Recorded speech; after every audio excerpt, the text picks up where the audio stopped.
Jemaah haji khusus Patuna yang mengambil nafar awal selesai melakukan lontar jumroh pada Selasa waktu Arab Saudi. Sementara rangkaian ibadah rukun dan wajib haji terakhir, yakni adalah lontar jumroh akan dilakukan pada tanggal 12 Zulhijjah bagi yang melaksanakan nafar awal. Ada pula yang masih melakukan pada tanggal 13 Zulhijjah atau hari ini bagi jamaah yang mengambil nafar tsani. Jamaah haji khususnya jemaah haji Indonesia diimbau untuk mengikuti jadwal-jadwal pelontaran jumroh yang telah ditentukan.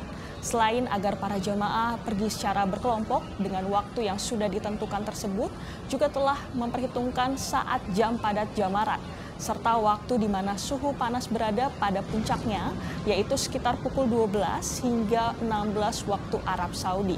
Tentunya hal ini bertujuan untuk mengedepankan keselamatan para jamaah agar bisa melakukan prosesi lontar jumroh dengan aman dan nyaman.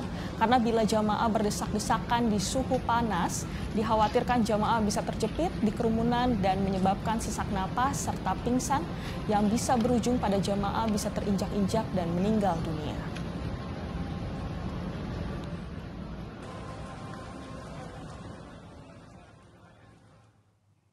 Jelajahi cara baru mendapatkan informasi. Download Metro TV Extend sekarang.